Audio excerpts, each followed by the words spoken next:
Button bells. ಉಫ್, ಮತ್ತೆ ನಿನ್ನ ಉಪದೇಶ ಶುರು ಮಾಡಬೇಡ. ಸರಿ, ಈಗ ನಿಜ ಹೇಳು ಕೀಕು.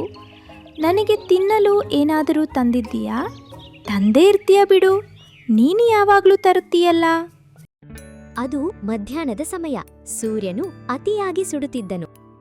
ಹೆಚ್ಚುತ್ತಿರುವ ಶಾಖದಲ್ಲಿ ಕೀಕು ಅಳಿಲು ಟುಟು ಮೊಲದ ದರದ ಹತ್ತಿರ ಬಂದು ಅವನನ್ನು ಕರೆಯುತ್ತದೆ.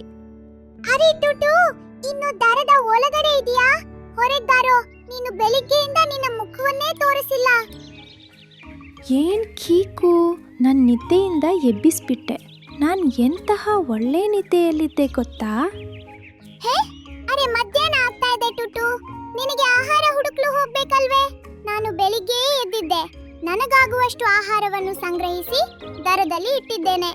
ನೀನು ನೋಡಿದ್ರೆ ಇನ್ನು ಆಕಳಿಸುತ್ತಿದ್ದೀಯಾ? ಅರೆ ಕೀಕು, ನೀನು ಹೋಗಿದ್ದೆಯಲ್ವೇ? ನನಗೂ ಸ್ವಲ್ಪ ಆಹಾರ ತರಬಾರದಿತ್ತೆ? ಒಬ್ಬರು ಹೋಗುವಾಗ ಇನ್ನೊಬ್ಬರು ಯಾಕೆ ಸುಮ್ಮನೆ ಕಷ್ಟಪಡಬೇಕು?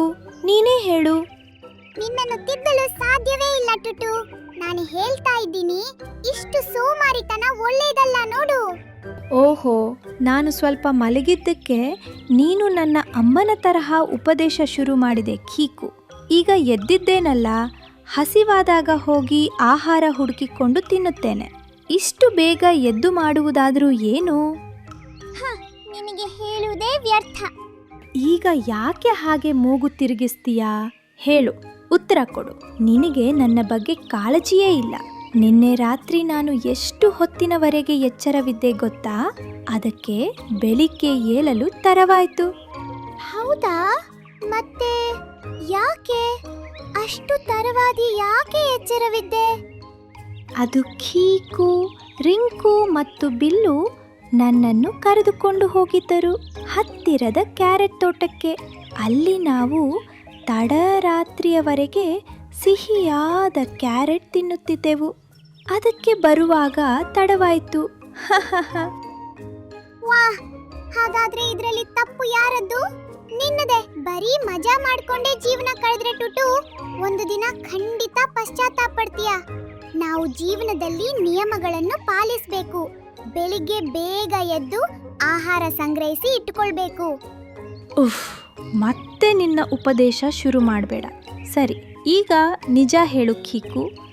ನನಗೆ ತಿನ್ನಲು ಏನಾದರೂ ತಂದಿದ್ದೀಯಾ? ತಂದೇ ಇರ್ತೀಯ ಬಿಡು, ನೀನು ಯಾವಾಗಲೂ ತರುತ್ತೀಯಲ್ಲ. ಹೌದು, ತಂದಿದ್ದೇನೆ. ನನ್ನ ದರದಲ್ಲಿದೆ. ಆದ್ರೆ ಇದು ಕೊನೆಯ ಬಾರಿ. ನಾಳೆಯಿಂದ ನೀನು ನನ್ನ ಜೊತೆ ಬಂದು ನಿನ್ನ ಆಹಾರವನ್ನು ನೀನೇ ಸಂಗ್ರಹಿಸಬೇಕು ಎಂದು ಮಾತು ಕೊಡು. ಸರಿ ಸರಿ, ಮುಂದಿನದು ಆಮೇಲೆ ನೋಡೋಣ. ಈಗ ನಡಿ, ತುಂಬ ಹಸಿವಾಗುತ್ತಿದೆ. ಕೀಕು ಟುಟುವನ್ನು ತನ್ನ ಪುಟ್ಟ ದರದ ಒಳಗಡೆ ಕರೆದುಕೊಂಡು ಹೋಗುತ್ತಾಳೆ. ಕೀಕು ಆಗಾಗ ಟುಟುವಿಗೂ ಆಹಾರವನ್ನು ಸಂಗ್ರಹಿಸಿ ತರುತ್ತಿದ್ದಳು. ಆದರೆ ಟುಟು ಗಾತ್ರದಲ್ಲಿ ದೊಡ್ಡವನಾಗಿದ್ದರಿಂದ ಕೀಕು ತಂದ ಆಹಾರದಲ್ಲಿ ಅರ್ಧಕ್ಕಿಂತ ಹೆಚ್ಚು ಅವನೇ ತಿಂದು ಮುಗಿಸುತ್ತಿದ್ದನು. ಅಯ್ಯೋ ಅಯ್ಯೋ ಟುಟ್ಟು, ಸ್ವಲ್ಪ ನೋಡಿ ತಿನ್ನು. ನನ್ನ ಎಲ್ಲ ಆಹಾರವನ್ನು ನೀನೇ ತಿಂದು ಮುಗಿಸುತ್ತೀಯಾ ಏನು? ಓಹೋ, ತಿನ್ನುವಾಗ ಯಾರಾದರೂ ಹೀಗೆ ಕಾಲೆಳಿತಾರ ಕೀಕು? ಆದ್ರೆ ಟುಟು, ಇದರಲ್ಲಿ ನನ್ನ ರಾತ್ರಿ ಆಹಾರವೂ ಇತ್ತು. ನೀನು ಎಲ್ಲವನ್ನೂ ತಿಂದರೆ ನಾನು ರಾತ್ರಿಗಾಗಿ ಮತ್ತೆ ಆಹಾರ ಹುಡುಕಲು ಹೋಗಬೇಕಲ್ಲವೇ? ಅದು ಒಳ್ಳೆಯದೇ ಆಯ್ತು. ಹೋಗಿ ಬಾ ಕೀಕು, ನೀನು ಕಷ್ಟಪಟ್ಟು ಕೆಲಸ ಮಾಡುವವಳಲ್ವೇ? ನನಗೂ ಸ್ವಲ್ಪ ಆಹಾರ ತರಲು ಮರೆಯಬೇಡ. ಇಂದು ನನಗೆ ಯಾಕೋ ಹುಷಾರಿಲ್ಲ ಅನ್ನಿಸುತ್ತಿದೆ. ಇಂದು ಪೂರ್ತಿ ದಿನ ವಿಶ್ರಾಂತಿ ತೆಗೆದುಕೊಳ್ಳುತ್ತೇನೆ. ಇಷ್ಟು ಹೇಳಿ ಟುಟು ಉಳಿದ ಎಲ್ಲ ಆಹಾರವನ್ನು ತಿಂದು ಮುಗಿಸುತ್ತಾನೆ ಮತ್ತು ತನ್ನ ದರಕ್ಕೆ ಹೋಗಿ ಮತ್ತೆ ನಿದ್ದೆ ಮಾಡುತ್ತಾನೆ. ಇದನ್ನು ಕಂಡು ಕೀಕು ಅಳಿಲು ತುಂಬಾ ಬೇಸರ ಮಾಡಿಕೊಳ್ಳುತ್ತಾಳೆ. ಈ ಟೂಟು ಇರೋದ್ರಿಂದ ನಾನು ಮತ್ತೆ ಆಹಾರ ಹುಡುಕಲು ಹೋಗ್ಬೇಕಾಗಿದೆ. ಇವನು ಕೆಲಸವನ್ನೂ ಮಾಡಲ್ಲ. ಇವನಿಂದಾಗಿ ನನಗೆ 2 ಪಟ್ಟು ಕೆಲಸ ಮಾಡಬೇಕಾಗಿದೆ. ಇದನ್ನೇ ಯೋಚಿಸುತ್ತಾ ಕೀಕು ಮತ್ತೆ ಹೊರಗೆ ಹೋಗುತ್ತಾಳೆ. ಆದರೆ ಅವಳು ಎಲ್ಲಿಯೋ ಹೋಗುತ್ತಿರುವುದನ್ನು ಕಂಡು ಮಿಂಟಿ ಅಳಿಲು ಅವಳನ್ನು ಕೇಳುತ್ತಾಳೆ. ಅರೆ, ಎಲ್ಲೋಗ್ತಿದ್ಯಾ ಕೀಕು? ಈಗಷ್ಟೇ ಆಹಾರ ಸಂಗ್ರಹಿಸಿ ತಂದಿದ್ದೀಯಲ್ವೇ? ಅದು ಮಿಂಟಿ ಟುಟು ಬಂದಿದ್ದ. ಹಾಗಾಗಿ ನಾವಿಬ್ರೂ ಸೇರಿ ಎಲ್ಲವನ್ನೂ ತಿಂದೆವು. ಅದಕ್ಕೆ ರಾತ್ರಿಗಾಗಿ ಆಹಾರ ಸಂಗ್ರಹಿಸಲು ಹೋಗುತ್ತಿದ್ದೇನೆ. ಏನು? ವಾ, ಎಂಥ ವಿಷಯ! ಕೀಕು, ಆ ಟುಟ್ಟು ಸ್ನೇಹದ ಹೆಸರಿನಲ್ಲಿ ನಿನ್ನನ್ನು ಯಾವಾಗ್ಲೂ ಮೋಸ ಮಾಡ್ತಿದ್ದಾನೆ. ನೀನು ಮಾತ್ರ ಅವನಿಗಾಗಿ 2 ಪಟ್ಟು ಕೆಲಸ ಮಾಡ್ತಿದ್ದೀಯ. ಅವನ ಬಗ್ಗೆ ಯೋಚಿಸೋದು ಬಿಟ್ಟು ಬಿಡು. ಅವನು ಒಬ್ಬ ಸೋಮಾರಿ ಮತ್ತು ಸ್ವಾರ್ಥಿ. ಅವನಿಗೆ ನಿನ್ನ ಬಗ್ಗೆ ಸ್ವಲ್ಪವೂ ಕಾಳಜಿ ಇಲ್ಲ. ಅರೆ ಮಿಂಟಿ, ನೀನ್ ಅಂದುಕೊಂಡಷ್ಟು ಟೂಟು ಕೆಟ್ಟೋನಲ್ಲ. ಏನಾದ್ರೇನು ಅವನು ನನ್ನ ಹಳೆಯ ಗೆಳೆಯ. ಅವನನ್ನು ಹಾಗೇ ಬಿಡ್ಲು ಸಾಧ್ಯವಿಲ್ಲ. ಒಂದಲ್ಲ ಒಂದು ದಿನ ಅವನಿಗೆ ಬುದ್ಧಿ ಬಂದೇ ಬರ್ತದೆ. ಏನು ಆದ್ರೆ ಸರಿ, ನಾನು ಹೋಗ್ತೇನೆ. ಇಲ್ದಿದ್ರೆ ವಾಪಸ್ ಬರುವಾಗ ಕತ್ಲೆ ಆಗುತ್ತೆ. ಕೀಕು ಮಿಂಟಿಯ ಮಾತನ್ನು ಪೂರ್ತಿ ಕೇಳಿಸಿಕೊಳ್ಳದೆ ಅಲ್ಲಿಂದ ಹೊರಟು ಹೋಗುತ್ತಾಳೆ. ಕೀಕು ಮತ್ತು ಟುಟುವಿನ ಸ್ನೇಹದ ಬಗ್ಗೆ ಅಸಮಾಧಾನ ಹೊಂದಿದ್ದ ಅನೇಕ ಸ್ನೇಹಿತರು ಕೀಕುಗಿದ್ದರು. ಏಕೆಂದರೆ ಟುಟು ನಿಜವಾಗಿಯೂ ಕೀಕುನ ಮುಗ್ಧತೆಯ ಲಾಭ ಪಡೆಯುತ್ತಿದ್ದನು. ಇಲ್ಲಿ ಕೀಕು ಆಹಾರ ಸಂಗ್ರಹಿಸಲು ಹೋಗಿದ್ದರೆ ಅಲ್ಲಿ ಟುಟು ತನ್ನ ದರದಲ್ಲಿ ಗೊರಚೆ ಹೊಡೆಯುತ್ತಾ ಮಲಗಿದ್ದನು. ಹೊರಗಿನಿಂದ ಅವನ ಸ್ನೇಹಿತರಾದ ರಿಂಕು ಮತ್ತು ಬಿಲ್ಲು ಬರುತ್ತಾರೆ. ಅರೆ ಟುಟ್ಟು, ಇನ್ನು ನಿದ್ದೆ ಮಾಡ್ತಾ ಇದೀಯಾ? ಬೇಗ ಹೊರಗ್ ಬಾ.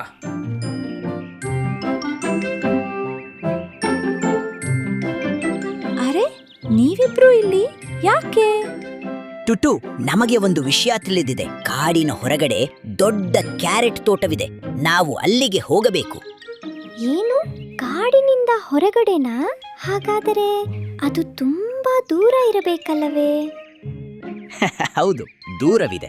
ಆದರೆ ತುಂಬಾ ಸಿಹಿಯಾದ ಕ್ಯಾರೆಟ್ಗಳು ಅಲ್ಲಿವೆ. ಆದರೆ ನೆನ್ನೆ ಕೂಡ ನೀವು ನನ್ನನ್ನು ಎಷ್ಟು ದೂರ ನಡೆಸಿಕೊಂಡು ಹೋಗಿದ್ದೀರಿ. ಈಗ ನೀವೇ ಪತ್ತೆ ಹಚ್ಚಿದ ಮೇಲೆ ನೀವೇ ಹೋಗಿ ತಿಂದು ಬನ್ನಿ. ನನಗೂ ಸ್ವಲ್ಪ ತಂದು ಕೊಡಿ. ನೀವೇ ಕೇಳಿಲ್ವೇ, 3 ಸೇರಿದ್ರೆ ಕೆಲಸ ಕೆಡುತ್ತೆ ಅಂತ. ಟುಟ್ಟು, ನಮ್ಮನ್ನು ಆ ಪೆದ್ದು ಕೀಕು ಅಂತ ಅಂದ್ಕೊಂಡಿದ್ದೀಯಾ? ಅವಳ ತರಹ ನಿನ್ನ ಕೆಲಸವನ್ನೆಲ್ಲ ನಾವು ಮಾಡೋದಿಲ್ಲ. ನಿನಗೆ ಕ್ಯಾರೆಟ್ ಬೇಕಿದ್ರೆ ನಮ್ ಜೊತೆ ಬಾ, ಇಲ್ದಿದ್ರೆ ಬೇಡ. ನೀವು ಹೋಗಿ, ನಾನು ಬರುವುದಿಲ್ಲ. ನನಗೆ ಈಗ ಅದರ ಅಗತ್ಯವಿಲ್ಲ. ಹೇಗಿದ್ದರೂ ನನ್ನ ರಾತ್ರಿಯ ಊಟದ ವ್ಯವಸ್ಥೆಯನ್ನು ಕೀಕು ಮಾಡಿಯೇ ಮಾಡುತ್ತಾಳೆ. ಸುಮ್ಮನೆ ಅಷ್ಟು ದೂರ ಯಾಕೆ ಹೋಗಲಿ? ಇಷ್ಟು ಹೇಳಿ ಟುಟು ಮತ್ತೆ ತನ್ನ ದರದೊಳಗೆ ನುಗ್ಗಿ ಗೊರಕೆ ಹೊಡೆಯುತ್ತಾ ಮಲಗುತ್ತಾನೆ. ಇವನನ್ನು ತಿದ್ದಲು ಸಾಧ್ಯವೇ ಇಲ್ಲ. ನಡಿ ಬಿಲ್ಲು, ನಾವು ಹೋಗೋಣ. ನಡಿ, ಇವನು ಮಾಡಿದ ತಪ್ಪು ಎಷ್ಟು ದೊಡ್ಡದು ಅಂತ ಈ ಸೋಮಾರಿಗೆ ಆಮೇಲೆ ತಿಳಿಯುತ್ತದೆ.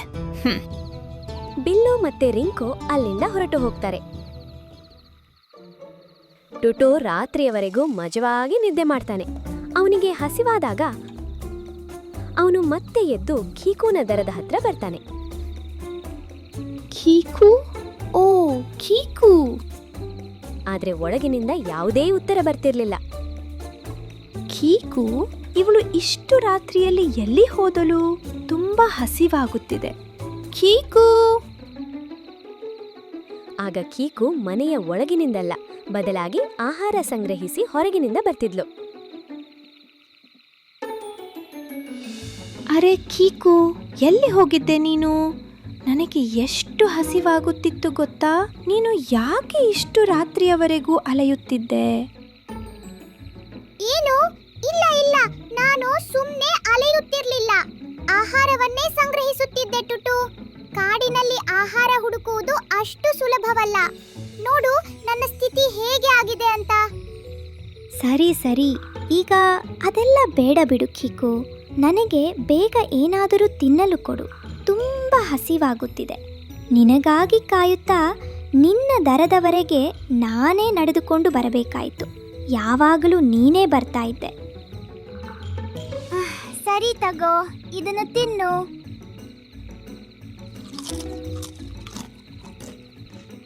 ಟುಟು ಆಹಾರ ಸೇವಿಸಿ ಅಲ್ಲಿಂದ ಹೊರಟು ಹೋಗ್ತಾನೆ. ಆದ್ರೆ ಕೀಕು ಸುಸ್ತಾಗಿ ಅಲ್ಲಿಯೇ ಕುಳಿತು ಬಿಡ್ತಾಳೆ. ಈ ಎಲ್ಲಾ ದೃಶ್ಯವನ್ನು ದೂರದಲ್ಲಿ ಕುಳಿತಿದ್ದ ಮಿಂಟಿ ಅಳಿಲು ನೋಡ್ತಿರ್ತಾಳೆ.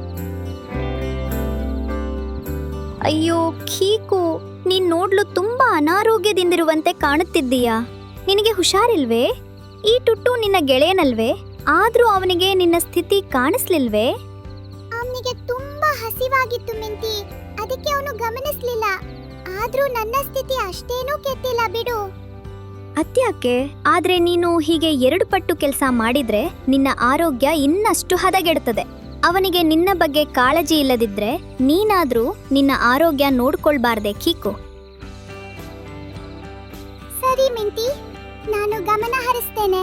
ಈಗ ನಾನು ಹೋಗುತ್ತೇನೆ, ತುಂಬಾ ಸುಸ್ತಾಗಿದೆ. ಸರಿ ಚೀಕು. ಪಾವಂ. ಕೀಕು ತನ್ನ ದರದೊಳಗೆ ಹೋದ ಕೂಡ್ಲೆ ಅವಳಿಗೆ ನಿದ್ದೆ ಹತ್ತು ಬಿಡ್ತದೆ. ಏನನ್ನಾದರೂ ತಿನ್ನುವಷ್ಟು ಶಕ್ತಿ ಕೂಡ ಅವಳಲ್ಲಿ ಉಳಿದಿರ್ಲಿಲ್ಲ. ಆದ್ರೆ ಟುಟುಗೆ ಈ ಎಲ್ಲದರ ಅರಿವಿರ್ಲಿಲ್ಲ. ಹೀಗೆ ಕೆಲವು ದಿನಗಳು ಕಳೆದವು. ಕೀಕು ಕಷ್ಟಪಟ್ಟು ಆಹಾರ ಸಂಗ್ರಹಿಸಿ ತರ್ತಿದ್ಲು, ಟುಟು ಮಜವಾಗಿ ತಿಂದು ಮಲಗ್ತಿದ್ನು. ಆದ್ರೆ ಒಂದು ದಿನ ಬೆಳಿಗ್ಗೆ ಇಷ್ಟು ಹೊತ್ತಾಯ್ತೆ, ಇಂದು ಕೀಕು ಆಹಾರ ತರಲೇ ಇಲ್ಲವಲ್ಲ? ಅದೇನೋ ವಿಷಯ. ಅವಳಿಗೆ ನನ್ನ ಬಗ್ಗೆ ಸ್ವಲ್ಪವೂ ಕಾಳಜಿ ಇಲ್ಲ. ಈಗಲೇ ಹೋಗಿ ಅವಳನ್ನು ಕೇಳುತ್ತೇನೆ. ಟುಟು ಕೋಪದಿಂದ ಕೀಕುನ ದರದ ಹತ್ರ ಹೋಗಿ ಅವಳನ್ನು ಕರೀತಾನೆ. ಕೀಕು, ಎಲ್ಲಿ ಹೋಗಿದ್ದೀಯಾ ಕೀಕು? ಇಂದು ಆಹಾರ ತಂದಿಲ್ಲವಲ್ಲ? ನನಗೆ ತುಂಬಾ ಹಸಿವಾಗುತ್ತಿದೆ. ಕೀಕು ಬಹಳ ಹೊತ್ತಿನವರೆಗೆ ಉತ್ತರಿಸದಿದ್ದಾಗ ಟುಟು ದರದ ಒಳಗಡೆ ಇಣುಕಿ ನೋಡ್ತಾನೆ. ಅಲ್ಲಿ ಕೀಕು ಗಾಢ ನಿದ್ದೆಯಲ್ಲಿದ್ಲು. ನೋಡಿ, ಯಾವಾಗ್ಲೂ ನನಗೆ ತಡವಾಗಿ ಏಳುವ ಬಗ್ಗೆ ಬೈಯುತ್ತಿದ್ದಳು. ಇಂದು ಅವಳೇ ಮಲಗಿದ್ದಾಳೆ. ವಾಹ್ ಕೀಕು, ಓ ಕೀಕು. ಆದರೆ ಟುಟು ಕೀಕುಳನ್ನು ಎಬ್ಬಿಸಲು ಪ್ರಯತ್ನಿಸಿದಾಗ ಅವನು ಬೆಚ್ಚಿ ಬೀಳುತ್ತಾನೆ. ಕೀಕುನ ಶರೀರ ತುಂಬಾ ಬಿಸಿಯಾಗಿತ್ತು ಮತ್ತು ಅವಳಿಗೆ ಪ್ರಜ್ಞೆ ಇರಲಿಲ್ಲ. ಇದೇನು ಕೀಕು? ನಿನಗೇನಾಗಿದೆ? ಎದ್ದೇಳು ಕೀಕು, ಎದ್ದೇಳು. ಟುಟುವಿನ ಧ್ವನಿ ಕೇಳಿ ಮಿಂಟಿ ಸೇರಿದಂತೆ ಸುತ್ತಮುತ್ತಲಿನ ಇತರ ಅಳಿಲುಗಳು ಅಲ್ಲಿಗೆ ಬರುತ್ತವೆ. ದೇವ್ರೆ, ಕೀಕು ಆರೋಗ್ಯ ಪೂರ್ತಿ ಹದಗೆಟ್ಟಿದೆ ಅನ್ಸುತ್ತೆ. ಅವಳು ಎಷ್ಟು ದಿನಗಳಿಂದ ಅನಾರೋಗ್ಯದಿಂದಿದ್ದಳು, ಆದ್ರೆ ನೀನು ಅದನ್ನು ಗಮನಿಸ್ಲಿಲ್ಲ ಟುಟು. ಅವಳು ನಿನಗಾಗಿ ಕಷ್ಟಪಟ್ಟು ಕೆಲಸ ಮಾಡುತ್ತಿದ್ದಳು, ಅದಕ್ಕೆ ಹೀಗಾಗಿದೆ. ನಿನಗಾಗಿ ಆಹಾರ ಸಂಗ್ರಹಿಸುವುದನ್ನು ನಿಲ್ಲಿಸು ಎಂದು ನಾನು ಅವಳಿಗೆ ಹೇಳಿದ್ದೆ, ಆದ್ರೆ ಸ್ನೇಹಕ್ಕಾಗಿ ಅವಳು ಕೇಳಲಿಲ್ಲ. ಮಿಂಟಿಯ ಮಾತುಗಳು ಟುಟುವಿನ ಮೇಲೆ ತುಂಬಾ ಆಳವಾದ ಪರಿಣಾಮ ಬೀರುತ್ತವೆ. ಅವನು ಎಲ್ಲರನ್ನೂ ಅಲ್ಲೇ ಬಿಟ್ಟು ಕಾಡಿಗೆ ಆಹಾರ ಮತ್ತು ಗಿಡಮೂಲಿಕೆಗಳನ್ನು ಹುಡುಕಲು ಹೋಗುತ್ತಾನೆ. ಸ್ವಲ್ಪ ಸಮಯದ ನಂತರ ಅವನು ಎಲ್ಲವನ್ನೂ ಸಂಗ್ರಹಿಸಿ ದರಕ್ಕೆ ಹಿಂದಿರುಗುತ್ತಾನೆ. ಹೀಕು, ನೀನು ಬೇಗ ಗುಣಮುಖಲಾಗ್ತೀಯ. ನೋಡು, ನಾನು ಈ ವಿಶೇಷ ಗಿಡಮೂಲಿಕೆ ಮತ್ತು ಆಹಾರವನ್ನು ತಂದಿದ್ದೇನೆ. 2 ದಿನಗಳವರೆಗೆ ಟುಟು ಕೀಕುಳನ್ನು ತುಂಬಾ ಚೆನ್ನಾಗಿ ಆರೈಕೆ ಮಾಡುತ್ತಾನೆ. ಅವನು ಓಡಿ ಹೋಗಿ ಒಳ್ಳೆಯ ಹಣ್ಣುಗಳನ್ನು ಸಂಗ್ರಹಿಸಿ ತರುತ್ತಾನೆ. ಬೀಜಗಳು ಮತ್ತು ಉಳಿದ ಆಹಾರ ಪದಾರ್ಥಗಳನ್ನು ತರುತ್ತಾನೆ. ಸೋಮಾರಿ ಟುಟು ಇವೆಲ್ಲವನ್ನೂ ಮಾಡುವುದನ್ನು ಕಂಡು ಸುತ್ತಮುತ್ತಲಿನ ಪ್ರಾಣಿಗಳೆಲ್ಲ ದಂಗಾಗಿದ್ದವು. 2 ದಿನಗಳ ನಂತರ ಕೀಕುಗೆ ಪ್ರಜ್ಞೆ ಬಂದಾಗ ತನ್ನ ದರದಲ್ಲಿ ಸಂಗ್ರಹವಾಗಿರುವ ಆಹಾರದ ರಾಶಿಯನ್ನು ಕಂಡು ಅವಳು ಆಶ್ಚರ್ಯಚಕಿತಳಾಗುತ್ತಾಳೆ. ಇದೇನು ಟುಟ್ಟು? ಇವೆಲ್ಲವನ್ನು ಯಾರು ಸಂಗ್ರಹಿಸಿದ್ದು? ನಾನೇ ತಂದಿದ್ದು. ಇನ್ನಾರು ತರುತ್ತಾರೆ ಕೀಕು? ನಮ್ಮಿಬ್ರಲ್ಲಿ ಒಬ್ರಿಗೆ ಹುಷಾರಿಲ್ಲದಿದ್ದರೆ ಇನ್ನೊಬ್ರು ಕೆಲಸ ಮಾಡಲೇಬೇಕಲ್ಲವೇ? ಏನು ಮೀನಾ, ಇಷ್ಟು ಕಷ್ಟಪಟ್ಟಿದ್ಯಾ? ವಾ, ಇದು ನಿಜಕ್ಕೂ ಅದ್ಭುತ. ಪ್ರಪಂಚದ 8ನೇ ಅದ್ಭುತ ಅಂದ್ರೂ ತಪ್ಪಿಲ್ಲ. ಇನ್ನು ಮುಂದೆ ದಿನವೂ ಇಂತಹ ಚಮತ್ಕಾರವನ್ನು ನೀನು ನೋಡಬಹುದು. ಈ ರೀತಿಯಾಗಿ ಟುಟು ತನ್ನ ತಪ್ಪನ್ನು ತಿದ್ದಿಕೊಂಡನು. ಕೀಕು ಮತ್ತು ಟುಟುವಿನ ಸ್ನೇಹ ಇನ್ನಷ್ಟು ಗಟ್ಟಿಯಾಯಿತು. ನನ್ನ ಈ 2 ಫಲಗಳು ನಿಮಗಾಗಿಯೇ ಬೆಳೆದದ್ದು ಕಂದ. ಇವತ್ತಿಂದ ನೀವು ಮಾಂತ್ರಿಕ ಹಕ್ಕಿಗಳಾಗ್ತೀರಾ. ಇವತ್ತಿಂದ ನೀವು ಏನು ಅನ್ಕೊಳ್ತೀರೋ ಅದು ಈ ವಜ್ರಗಳ ಮೂಲಕ ಆಗುತ್ತೆ. ಒಂದು ಗಿಡದ ಮೇಲೆ ಟೀನು ಮರಿಯೋ ಮೀನು ಅವರ ಅಮ್ಮ ಜೊತೆ ಒಂದು ಮರದ ಮೇಲೆ ಜೀವಿಸ್ತಿದ್ರು. ಆ ಏರಿಯಾದಲ್ಲಿ ಪಕ್ಷಿಗಳೆಲ್ಲ ಸುಂದರವಾಗಿತ್ತು. ಆದ್ರೆ ಟೀನು ಮತ್ತೆ ಮೀನುವಿನ ರೆಕ್ಕೆಗಳ ಮೇಲೆ ಕಪ್ಪು ಬಣ್ಣದಲ್ಲಿ ಕಳೆಗಳಿತ್ತು. ಅದರಿಂದ ಅವ್ರ ಜೊತೆ ಸ್ನೇಹ ಮಾಡೋದಕ್ಕೆ ಯಾರೂ ತಯಾರಿಲ್ಲ. ಮೀನು, ಇಷ್ಟು ದಿನ ಆಯ್ತಲ್ವಾ, ನಮ್ ಜೊತೆ ಯಾರು ಯಾಕೆ ಸ್ನೇಹ ಮಾಡ್ತಾನೆ ಇಲ್ಲ? ನಾವಿಬ್ರೇ ಆಡ್ಕೋತೀವಿ, ನಾವಿಬ್ರೇ ಒಬ್ರ ಜೊತೆ ಒಬ್ರು ಮಾತಾಡ್ಕೋತೀವಿ, ಬೇರೆ ಯಾರೂ ಬರಲ್ಲ. ನಮ್ಮಿಬ್ಬರ ರೆಕ್ಕೆಗಳ ಮೇಲೆ ಕಪ್ಪು ಬಣ್ಣದ ಕಲೆಗಳಿದೆ ಅಲ್ವಾ, ಅದ್ರಿಂದಾನೇ ಒಂದ್ ವೇಳೆ ಯಾರು ನಮ್ಮ ಹತ್ರ ಮಾತಾಡ್ತಿಲ್ಲ ಅನ್ಸುತ್ತೆ. ಎಲ್ಲ ಮಕ್ಕಳ, ನಿರಾಶರಾಗ್ಬೇಡಿ. ಒಂದ್ ವೇಳೆ ಅವರು ನೀವೋಗ್ ಮಾತಾಡ್ತೀರಾ ಅಂತ ಕಾಯ್ತಿರ್ಬೋದು. ನೀವ್ ಹೋಗಿ ಅವ್ರನ್ನ ಮಾತಾಡ್ಸ್ಬೋದಲ್ವಾ? ಅದನ್ ಕೇಳಿ ಇಬ್ರು ಸಂತೋಷ ಪಡ್ತಾರೆ. ಅವತ್ತಿನ ದಿನ ಸಾಯಂಕಾಲ ಕಾಡ್ ಸುತ್ತಾಕೊಂಡ್ಬರೋದಕ್ಕೆ ಎಲ್ಲ ಪಕ್ಷಿಗಳು ಒಂದುಗೂಡ್ತವೆ. ಆ ಸಮಯದಲ್ಲಿ 2 ಪಕ್ಷಿಗಳು ಅಲ್ಲಿಗೆ ಬಂದು, ಹಲೋ ಸ್ನೇಹಿತರೆ, ನನ್ನ ಹೆಸರು ಟೀನು, ನನ್ನ ಹೆಸರು ಮೀನು. ಒಂದೇ ಏರಿಯಾದಲ್ಲಿ ಇರ್ತಿದೀವಿ ನಾವೆಲ್ಲಾರು, ಆದ್ರೂ ಒಬ್ರ ಜೊತೆ ಒಬ್ರು ನಾವ್ ಮಾತಾಡಿಲ್ಲ. ಅದಕ್ಕೋಸ್ಕರ ಕ್ಷಮಿಸಿ. ಇನ್ಮೇಲೆ ನಾವೆಲ್ಲಾರು ಸ್ನೇಹಿತರಾಗಿರ್ಬೋದೇ? ತಪ್ಪು ತಿಳ್ಕೊಬೇಡಿ. ಯಾವಾಗ್ಲಾದ್ರೂ ನಿಮ್ಮನ್ನ ನೀವ್ ನೋಡ್ಕೊಂಡಿದ್ದೀರಾ? ಇಲ್ಲಿ ನೋಡಿದ್ರಾ ಎಲ್ಲ ಪಕ್ಷಿಗಳು ನಾವೆಲ್ಲರೂ ಎಷ್ಟು ಸುಂದರವಾಗಿದೀವಿ ಅಂತ? ಆದ್ರೆ ನಿಮ್ಮ ರೆಕ್ಕೆಗಳ ಮೇಲೆ ನೋಡಿ, ಕಪ್ಪು ಕಲೆಗಳಿದಾವೆ. ಅದು ತುಂಬಾ ಅಸಹ್ಯವಾಗಿದೆ. ಹಾ, ಆದ್ರಿಂದಾನೇ ಇಷ್ಟು ದಿನವರೆಗೂ ನಾವ್ ನಿಮ್ಮ ಹತ್ರ ಮಾತಾಡಿಲ್ಲ. ಆದ್ರಿಂದ ನಿಮ್ಮ ಹತ್ರ ಸ್ನೇಹ ಮಾಡೋದಕ್ಕೂ ನಮ್ಗೆ ಇಷ್ಟ ಇಲ್ಲ ಅಷ್ಟೇ. ಹಂಗಂತೇಳಿ ಪಕ್ಷಿಗಳೆಲ್ಲ ಹೋಗ್ಬಿಡುತ್ತೆ. ಟೀನು ಮೀನು ಪಾಪ ಬೇಜಾರಾಗಿ ಅಲ್ಲಿಂದ ಎಗರಿ ಹೋಗ್ಬಿಡ್ತವೆ. ಹೋಗ್ತಿದ್ದಂಗ್ಲೆ ಅವರು ಒಂದ್ ಜಾಗಕ್ಕೆ ಹೋಗ್ತಾರೆ. ಅಲ್ಲಿ ಒಂದು ಚಿಕ್ಕ ಮರ ಒಂದಿರುತ್ತೆ. ಅದ್ರಲ್ಲಿ ಸುಂದರವಾದ ನೀಲಿ ಕಲರಲ್ಲಿ 2 ಹಣ್ಣು. ಅರೆ ವಾ, ಎಷ್ಟು ಚೆನ್ನಾಗಿದೆ ಈ ಹಣ್ಣು. ಇದಕ್ ಮುಂಚೆ ಈ ತರ ಫ್ರೂಟ್ಸ್ ಯಾವಾಗ್ಲೂ ನೋಡೇ ಇಲ್ಲ.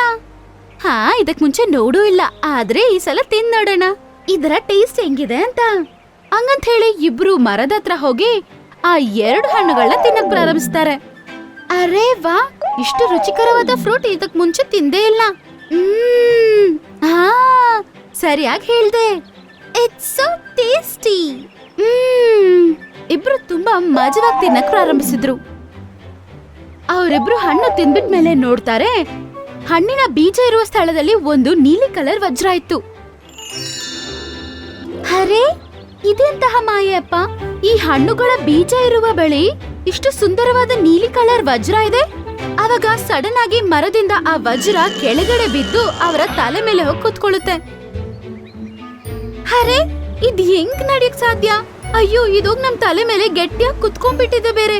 ಇದನ್ನ ತೆಗೆಯೋದಕ್ಕೆ ಅವರು ತುಂಬಾ ಟ್ರೈ ಮಾಡ್ತಾರೆ, ಆದ್ರೆ ಅದು ಕೆಳಗಡೆ ಬೀಳಲ್ಲ. ಅದೇ ಸಮಯಕ್ಕೆ ಮರದಿಂದ ಅವ್ರಿಗೆ ಒಂದು ಶಬ್ದ ಕೇಳಿಸುತ್ತೆ. ಟೀನು ಮೀನು, ನನ್ನ ಈ 2 ಫಲಗಳು ನಿಮಗಾಗಿಯೇ ಬೆಳೆದದ್ದು ಕಂದ. ಇವತ್ತಿಂದ ನೀವು ಮಾಂತ್ರಿಕ ಹಕ್ಕಿಗಳಾಗ್ತೀರಾ. ಇವತ್ತಿಂದ ನೀವು ಏನು ಅನ್ಕೊಳ್ತೀರೋ ಅದು ಈ ವಜ್ರಗಳ ಮೂಲಕ ಆಗುತ್ತೆ. ನನ್ ಕೈಲಿ ನಂಬಕ್ಕೆ ಆಗ್ತಿಲ್ಲ. ನಾವಿಬ್ರು ಮಾಯಾ ಪಕ್ಷಿಗಳಂತ. ಬಾಬಾ, ಬೇಗ ಹೋಗಿ ವಿಷಯ ಅಮ್ಮಗೆ ಹೇಳೋಣ.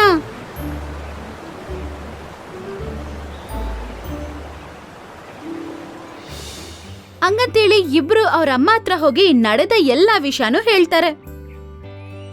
ಒಂದ್ ವೇಳೆ ನೀವ್ ಹೇಳೋದೆಲ್ಲ ನಿಜ ಆದ್ರೆ ಆಗ ನೀವಿಬ್ರು ನಿಮ್ಮಿಬ್ಬರ ಕಪ್ಪು ಕಳೆಗಳನ್ನ ತೆಗೆದ್ಬಿಡಿ ಮಾಯೆಯಿಂದ.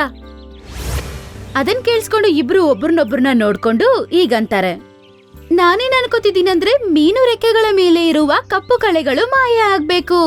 ಹಂಗಂತ ಹೇಳಿದ ತಕ್ಷಣ ಅದರ ತಲೆ ಮೇಲೆ ಇರುವ ವಜ್ರದಿಂದ ಒಂದು ಬೆಳಕು ಬಂದು ಮೀನುವಿನ ಶರೀರದ ಮೇಲೆ ಬೀಳುತ್ತೆ. ಆಗ ಕಪ್ಪು ಕಳೆಗಳು ಮಾಯ ಆಗುತ್ತೆ. ನಾನೇನ್ ಅನ್ಕೋತಿದ್ದೀನಂದ್ರೆ ಟೀನು ಶರೀರದ ಮೇಲೆ ಇರುವ ಕಪ್ಪು ಕಳೆಗಳು ಮಾಯ ಆಗ್ಬೇಕು, ಅವಳು ಸುಂದರವಾಗಿ ಬದಲಾಗ್ಬೇಕು. ಹಂಗಂದಿದ ತಕ್ಷಣ ಅದರ ತಲೆ ಮೇಲೆ ಇರುವ ವಜ್ರದಿಂದ ಒಂದು ಬೆಳಕು ಬಂದು ಕಲೆಗಳೆಲ್ಲ ಮಾಯ ಆಗುತ್ತೆ. ಮೀನು ನೋಡೋದಕ್ಕೆ ತುಂಬಾ ಸುಂದರವಾಗಿ ಬದಲಾಗುತ್ತೆ. ವಾ ಮಕ್ಕಳೇ, ನೀವಿಬ್ರು ನೋಡಕ್ಕೆ ಎಷ್ಟು ಚೆನ್ನಾಗಿದ್ದೀರಾ ಗೊತ್ತಾ? ನನಗೆ ತುಂಬಾ ಸಂತೋಷ ಆಗ್ತಿದೆ. 3 ಪಕ್ಷಿಗಳು ಈ ಸಂತೋಷನ ಆಚರಿಸ್ತಿದ್ದಾರೆ. ಸಾಯಂಕಾಲ ಆಗಿದ ತಕ್ಷಣ ಕಾಡೆಲ್ಲ ಸುತ್ತಾಕೊಂಬರೋಣ ಅಂತ ಪಕ್ಷಿಗಳೆಲ್ಲ ಒಂದ್ ಜಾಗಕ್ಕೆ ಬಂದ್ ಸೇರುತ್ತೆ. ಅವರು ಮರದ ಮೇಲೆ ಕೂತಿರುವ ಟೀನು ಮತ್ತೆ ಮೀನುನ ನೋಡಿ ತುಂಬಾನೇ ಆಶ್ಚರ್ಯ ಆಗ್ಬಿಡುತ್ತೆ. ಅರೆ, ಇದು ಟೀನು ಮತ್ತೆ ಮೀನು ಪಕ್ಷಿನ? ಇವರಿಬ್ರು ಇಷ್ಟು ಸುಂದರವಾಗಿ ಹೆಂಗ್ ಬದಲಾದ್ರು? ಅರೆ, ಇವರು ಸುಂದರವಾಗಿ ಆಗಿದ್ ಮಾತ್ರ ಅಲ್ಲ, ತಲೆ ಮೇಲೆ ಸುಂದರವಾದ ಒಂದು ವಜ್ರ ಇದೆ. ಅದರಿಂದ ಅವರು ಎಲ್ಲಾ ಪಕ್ಷಿಗಳಿಗಿಂತ ಸುಂದರವಾಗಿ ಬದಲಾಗಿದ್ದಾರೆ. ಈಗೇನು ಅವ್ರ ಜೊತೆ ನಾವು ಸ್ನೇಹ ಮಾಡೋಣ್ವಾ? ಈಗ ನಮ್ ಜೊತೆ ಅವರು ಬರ್ಬೋದಲ್ವಾ? ಟೀನು ಮತ್ತೆ ಮೀನು ಮರದ ಮೇಲೆ ಕುತ್ಕೊಂಡು ಅವರು ಅವ್ರ ಜೊತೆ ಸ್ನೇಹ ಮಾಡೋದಕ್ಕೆ ಕರೀತಾರಾ ಇಲ್ವಾ ಅಂತ ವೇಟ್ ಮಾಡ್ತಾ ಇರ್ತಾರೆ. ಯಾರ್, ಅವತ್ತೇನೋ ನಾವ್ ಅವ್ರನ್ನ ಇನ್ಸಲ್ಟ್ ಮಾಡ್ಬಿಟ್ವಿ ಅಲ್ವಾ? ಜ್ಞಾಪಕ ಇದೆಯಾ?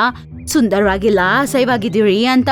ಈಗ ಅವರು ನಾವ್ ಅಸಹ್ಯವಾಗಿದ್ದೀವಿ ಅಂತ ಇನ್ಸಲ್ಟ್ ಮಾಡ್ಬಿಟ್ರೆ ಅವ್ರ ಜೊತೆ ಸ್ನೇಹ ಮಾಡ್ಬೇಕು ಅಂತ ಅನ್ಸಿದ್ರು ಅವ್ರು ಏನೂ ಮಾತಾಡ್ದೆ ಅಲ್ಲಿಂದ ಹೋಗ್ಬಿಡ್ತಾರೆ. ಅರೆ ಇದೇನ್ ಹೀಗಾಯ್ತು? ಇವಾಗ್ಲೂ ಅವ್ರಿಗೆ ನಮ್ ಜೊತೆ ಸ್ನೇಹ ಮಾಡಕ್ಕೆ ಇಷ್ಟ ಅಲ್ವಾ? ನನ್ಗೇನೋ ಹಂಗೆ ಅನ್ಸ್ತಾ ಇದೆ. ಹಂಗೇನಿಲ್ಲ ಮಕ್ಕಳೇ, ಅವರು ಮತ್ತೆ ವಾಪಸ್ ಬಂದ್ಮೇಲೆ ನೀವಿಬ್ರು ಹೋಗಿ ಅವ್ರ ಹತ್ರ ಮಾತಾಡಿ. ಈ ಸಲ ನನ್ ಪಕ್ಕ ಕನ್ಫರ್ಮ್ ಆಗಿ ಗೊತ್ತು, ಅವ್ರು ನಿಮ್ ಜೊತೆ ಖಚಿತವಾಗ್ಲೂ ಸ್ನೇಹ ಮಾಡೇ ಮಾಡ್ತಾರೆ. ಸ್ವಲ್ಪ ತಾದ್ಮೇಲೆ ಅವ್ರು ನೋಡ್ತಾರೆ, ಲಾಲ್ ಪಕ್ಷಿಯ ಶರೀರದ ಮೇಲೆ ಕಪ್ಪು ಕಲೆಗಳು ಬಂದ್ಬಿಟ್ಟಿರುತ್ತೆ. ಅದು ಬೇರೆ ನೋಡೋದಕ್ಕೆ ತುಂಬಾ ಅಸಹ್ಯವಾಗಿ ಬದ್ಲಾಗ್ಬಿಟ್ಟಿರುತ್ತೆ. ಅರೆ ಯಾರ್, ಇದು ಹೋಗುತ್ತೋ ಇಲ್ವೋ ಹೆಂಗ್ ಗೊತ್ತಾಗುತ್ತೆ? ನಿನ್ ಶರೀರದ ಮೇಲೂ ಹಿಂಗ ಕಪ್ಪು ಕಲೆಗಳು ಬಂದ್ಬಿಟ್ಟಿವೆ. ಜೋರಾಗಿ ಗಾಳಿ ಬಂತಲ್ವಾ, ಆ ಗಾಳಿ ನನ್ನೆಲ್ಲ ಎಳ್ಕೊಂಡೋಯ್ತು. ಅಲ್ಲೇನೋ ಕಪ್ಪು ಕಲೆಗಳಿದ್ವು, ಅದೇ ನನ್ನ ಶರೀರಕ್ಕೆ ಅಂಟ್ಕೊಂಡಿದೆ. ಎಲ್ಲಾ ಪಕ್ಷಿಗಳು ಪಾಪ ತುಂಬಾ ಬೇಜಾರಾಗಿರುತ್ತೆ. ಅದನ್ನ ನೋಡಿ ಟೀನು ಮತ್ತೆ ಮೀನು ಇಬ್ರು ಬರ್ತಾರೆ. ನೀವೆಲ್ಲಾರು ಚಿಂತೆ ಮಾಡ್ಬೇಡಿ, ಇದಕ್ ಮುಂಚೆ ಲಾಲ್ ಪಕ್ಷಿ ಎಷ್ಟು ಸುಂದರವಾಗಿತ್ತೋ ಅಷ್ಟು ಸುಂದರವಾಗಿ ನಾವು ಬದಲಾಯಿಸ್ತೀವಿ. ಆದ್ರೆ ನೀವ್ಯಾಕೆ ನಮ್ ಸಹಾಯ ಮಾಡ್ತೀರಾ? ಇವತ್ತಿನವರೆಗೂ ನಿಮ್ಮನ್ನ ಸ್ನೇಹಿತರಂತ ನಾವು ಭಾವಿಸಿಲ್ಲ.